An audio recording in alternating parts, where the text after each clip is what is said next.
Okay, here in key issue 1.4, we're going to talk about why are some human actions not sustainable. Sustainability and resources go hand in hand. Geographers observe two major misuses of resources. We deplete non-renewable resources, mainly oil. There's only so much.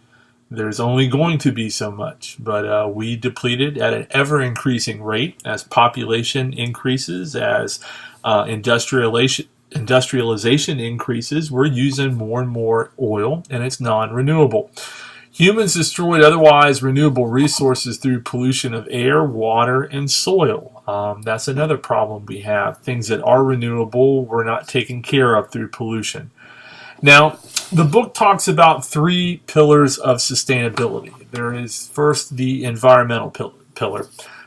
Think of a pillar as a pole, okay, that keeps it going, all right? Environmental pillar.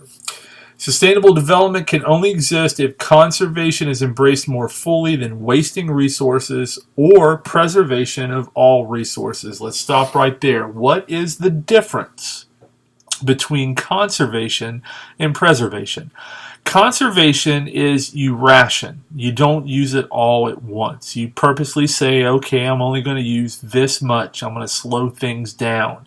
Preservation is hardcore. It's okay, we're not going to touch it. Okay, leave it alone. Don't touch it at all. That is the difference between conservation and preservation. The economic pillar of sustainability, the economy pillar, is efforts to set prices of commodities and goods based not only on supply and demand, but also on cost to the environment. You hear the government talk about going green, about climate change, about cap and trade, on capping and taxing businesses based on their carbon emissions. Because it does damage to the environment. It causes greenhouse gases, causes global warming, and that is debatable among some people as well. But that is the effort to make things more sustainable by making them more expensive. Some people argue that higher gas prices are a good thing. That if it costs more for gas, people aren't going to buy big SUVs like me that get 12 miles to the gallon. Instead, they're going to get the tiny little Toyota Prius that gets 40 miles to the gallon or 50 miles to the gallon. So that's the other pillar of sustainability, the economic pillar. And the third pillar is the societal pillar. Modifying the wants of cultures in regards to shelter, food, and clothing that are sustainable. You know, there's a reason why people buy the big gas-guzzling SUVs, okay? There's a demand for them. People still think it's okay to buy that stuff. People want it, and therefore somebody's going to make it, somebody's going to sell it to them. Modifying culture in regards to this aspect is a lot harder to do than people think. In New York City recently, they restricted the size of soda.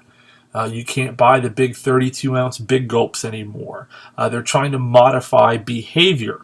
As you could imagine, people reacted pretty unfavorably to that decision, and that got reversed.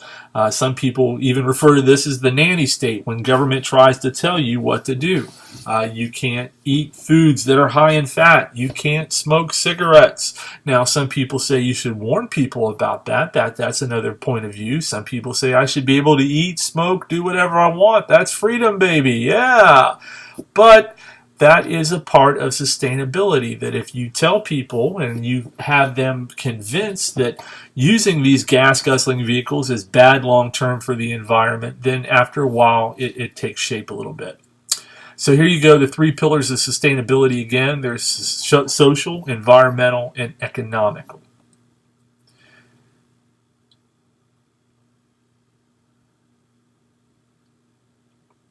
I don't know, I just love that picture. Ecosystems, all right? You have four different spheres. You have the atmosphere, that's what's in the air. You have the hydrosphere. Oops, let me go back one. Bad computer. You have the hydrosphere, which is what's in the water. You have the lithosphere, which is what's in the ground, and the biosphere, which is what's in the immediate plant life around you. Those are the different spheres: air, water, soil, and vegetation.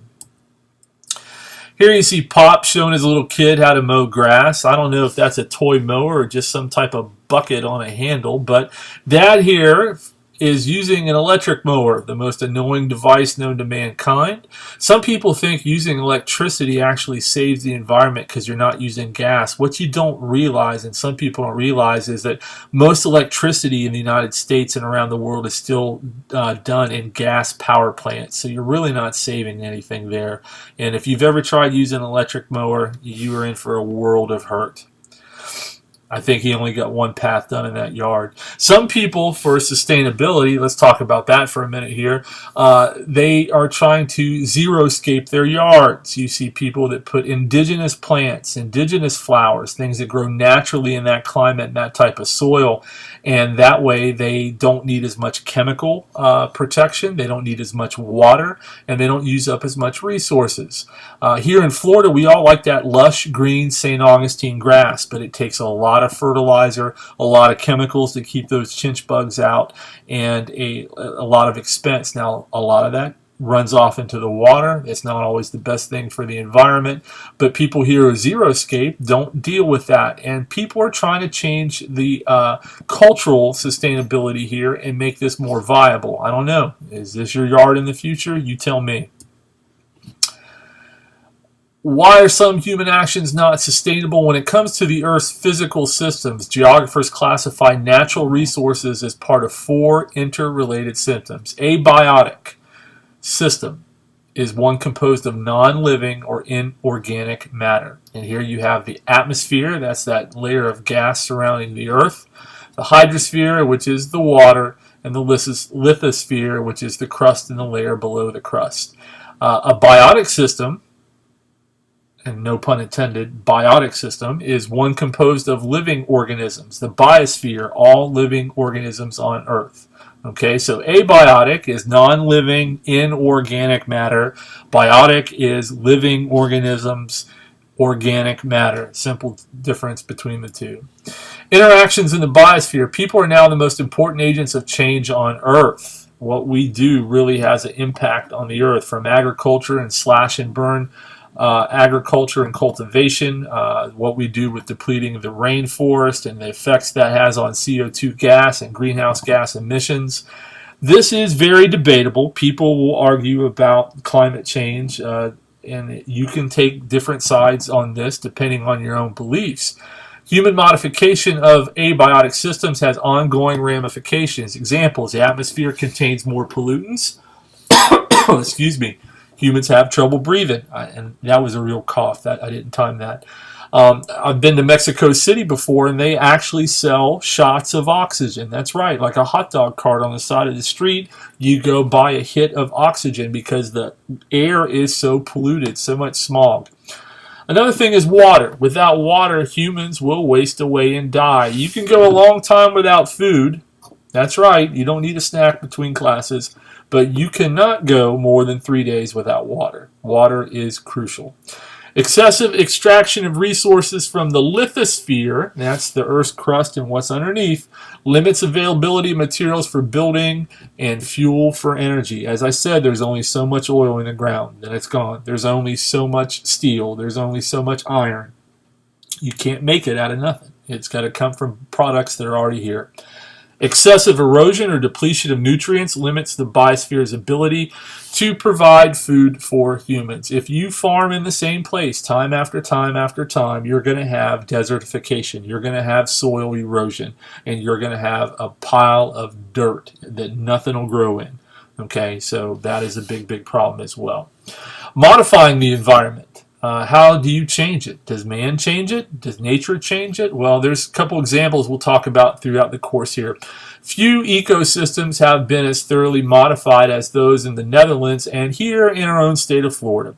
In the Netherlands, a lot of it would be underwater if it weren't for polders. And what these are man-made pieces of land that's created by draining water from an area. So basically, they've drained the water to create land, and this acts as a barrier actually between them and the North Sea in some places. They put up dikes and other man-made modifications there. But they've created land from what would be underwater. Now, this does happen here in Florida. If you look at where Outback Steakhouse is on Beachside, that used to be mangrove swamp. That was all filled in and made usable for development. The old high school on the North Causeway used to be swamp, mangrove swamp. It was filled in and the high school built on it. One of the reasons actually that we're not over there anymore is because of the weight on top of that was compacting at about 1 centimeter per year. So that means the old high school was actually sinking, and that's one of the reasons why they built the new one here on 10th Street.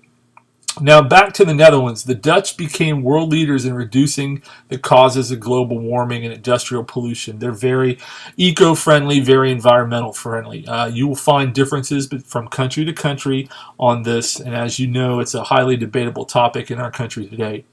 In Florida, unsustainable modifications made to the ecosystem as a result of draining portions of the Everglades and water pollution from cattle grazing.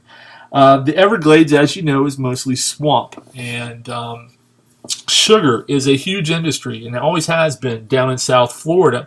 And they thought by draining portions of the Everglades, that would create more farmland for them to grow sugar. But on that land that they drained and they grew sugar on, they used more chemical fertilizer. The runoff that gets into the water, the runoff from that fertilizer polluted the whole ecosystem of the Everglades, and that water was spread from one area to the other, all the way up to where we're at now. Cattle grazing, cattle manure, cattle feed, that also polluted the water. And really, these are a contrast for one another. The Netherlands is a successful story of how man changed the environment. Florida is a very good example of a disaster of how we screwed up when we tried to modify the environment. Here you see in the Netherlands a map of the land reclaimed with the polders. You're talking about a substantial amount of land, a substantial amount. Here you see the Everglades, and where they have modified the flow of water. They have filled in land for cattle grazing and for crops, and a lot of this runoff from pollutants has damaged the environment. Actually, I apologize. That is, you see the windmills. Duh. That's those are the polders that they created in the Netherlands right there. Okay, not the Everglades. Here we go. This is the Everglades. You see the map of Florida. Here in the Everglades, they have the preservation. Remember the difference between preservation and conservation. Preservation is you don't touch it, but around them in these places, especially around Lake Okeechobee, the sugar farmers did modify the environment. What you have is runoff. Now, where this runoff went to is in the Bay of Florida, right here.